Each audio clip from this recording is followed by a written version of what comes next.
Hey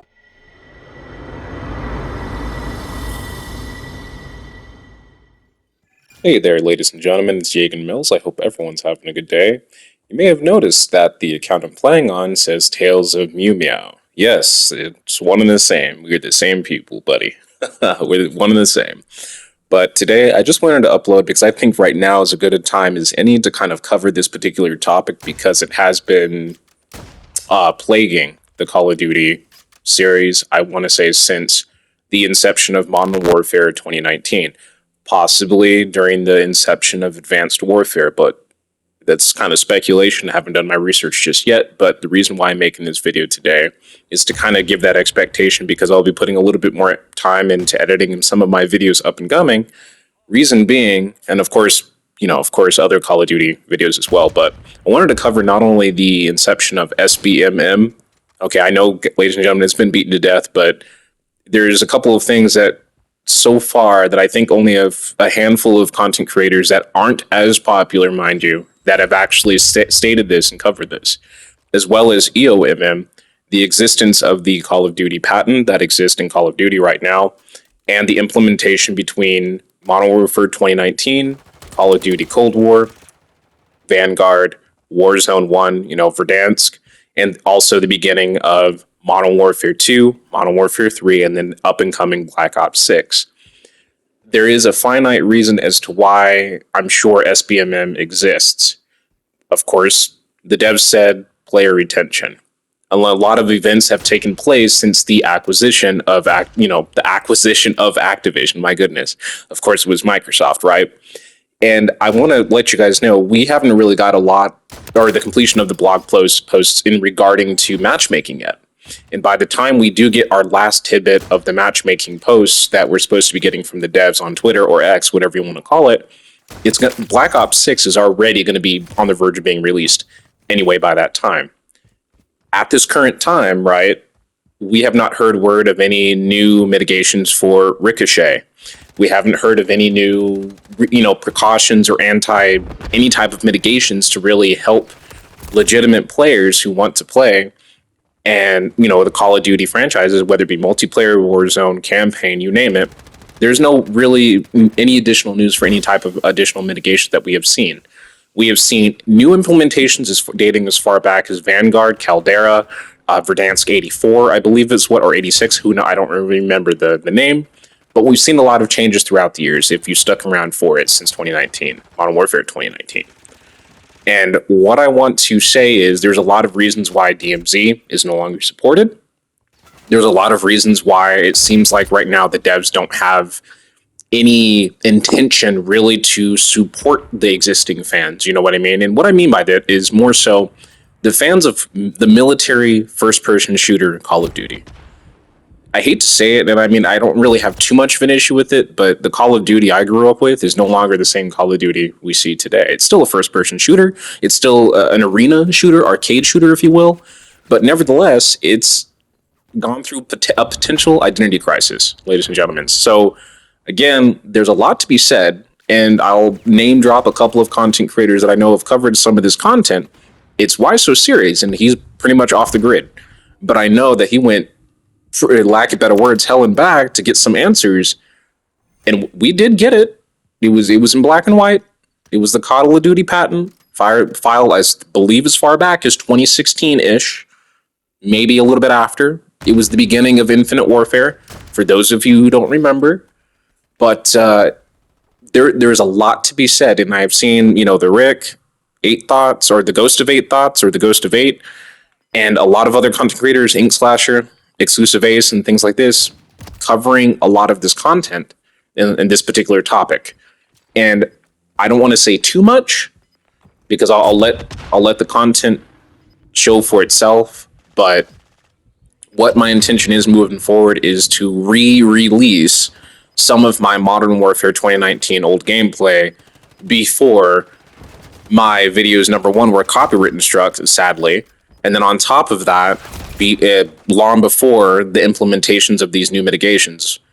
And this was before sometime in June of last year, if I recall correctly, when they added, if you spam, report, in general, you could be potentially banned or suspended.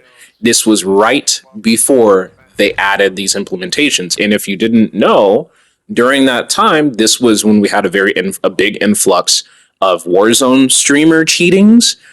People who were, let me rephrase that. When we had Warzone streamers who were cheating, when we had a plethora of cheaters in Modern Warfare, I believe this would have been Vanguard and Cold War, and then somewhat of Modern Warfare 2019 during that time frame. And it wasn't good. I will say this. Part of it is going to be in Al Mazrah as well. Okay, this would have been last year, sometime around June. But I'll get to the nitty gritty. If you're wondering why I'm juggling two accounts, it's because I was, in fact, falsely banned. And I can show, and if anything, you guys have seen it. However, if you guys know that my channel, I've had two. So this is my same channel, but everything was wiped. So I've been around since 2010. Roughly since 2010, as long as my Facebook page, if anything. So, but no, I've been my channel itself has been around since 2010. I re-upped my channel all over again, wiped everything, and started fresh. And now it's probably saying I've been around since like 2020 or something like that. But that's besides the point. That's when I had all of my videos covering this particular topic, and lo and behold, they're all gone. So I had to fight tooth and nail to actually retrieve some of these videos, because no one's really going to archive a small channel's videos. Like, no one's going to do that, obviously. But I was stupid enough not to really do that and think twice about what was going on. So, but I digress. One of the biggest issues at the time was false bans. Another big issue was the introduction of Ricochet. And because of this, during Modern Warfare 2019, after Warzone, I think towards the end, the beginning of Cold War, of course, Verdansk 4 is when Ricochet started kind of ramping up and stuff like that. It's very interesting to note that, because Call of Duty was plagued with cheaters. Whether it be on PC or what have you, engine owning existed in 2014, slightly in a different form before 2014. So even though it was established in 2014, it's been in existence before then. Okay, modding tools, cheaters, softwares, you name it, it's been around for a long time. It's probably older than the concept in softwares and tools to use has been around longer than Call of Duty's inception, since as far back as 2007, the multiplayer scene. So again, I'm going to go back to what I was saying. There was something that Why So Serious had once said, or at least pointed out, in terms of the Call of Duty patent. The Call of Duty patent will adjust your aim. So if you ever feel like that it's causing more bullets to kill someone, it is. Consider your last 5 games, give or take, that you played. And then now consider the game you're playing now. What's any different? Let me ask you something. Are you playing on a wired connection? Are you playing on a wireless Wi-Fi connection? What type of guns are you using? Are you using the meta? Are you using other guns that mostly sweats won't use? I hate to say it, tryhards or sweats aren't using, like the Rival 9. Are you still using that, or are you using the AUG from Modern Warfare 2, 2022? When do you have crossplay on? Or do you have it crossplay off? Ask yourself these type of questions. When was the last time you claimed one of the free bundles that Activision gave to you for free? When was the last time you spent anything on Call of Duty points? When was the last time you bought a bundle? Ask yourself these things. How often do you pre-order? Let me ask you, do you use a riot shield and camp a lot? No? Yes? Maybe? So? What kind of equipment do you use? What kind of, lethals on your loadouts do you use? Do you play more Warzone than you play multiplayer?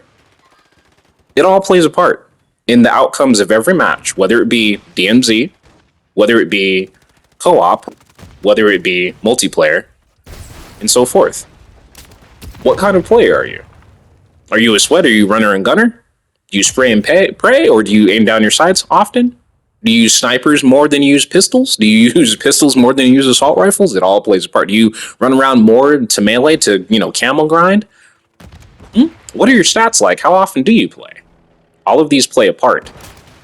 And this was these notes that I'm kind of dropping here. I want people to understand that it all dictates the outcomes of the type of matches you'll have.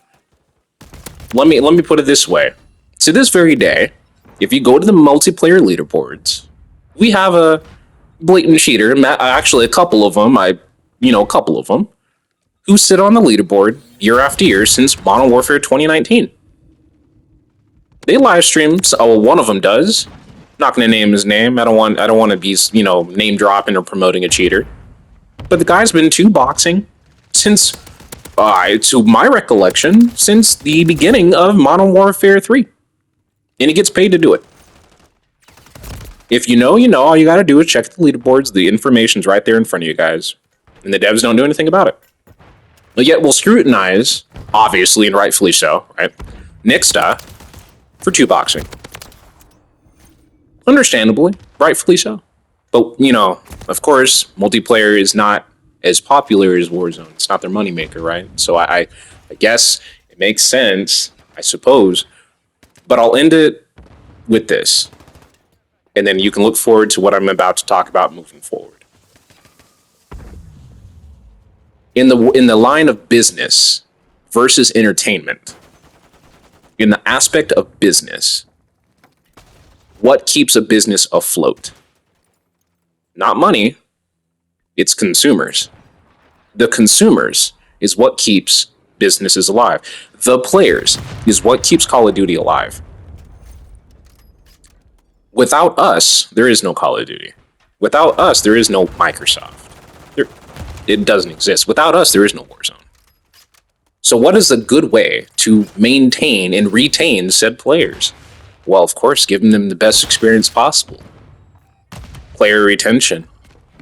And with player retention comes money. Makes sense to me. But I'll leave it with that. I'll let you guys think for yourself. I have faith in you guys. I have faith in humanity. But look forward to the next video. There's only so much I can say without getting dinged myself. So I would rather play it safe before I know I have the go-ahead. So I'll leave it with that. I hope everyone's having a good day. And remember always, peace be with you. Ciao, guys.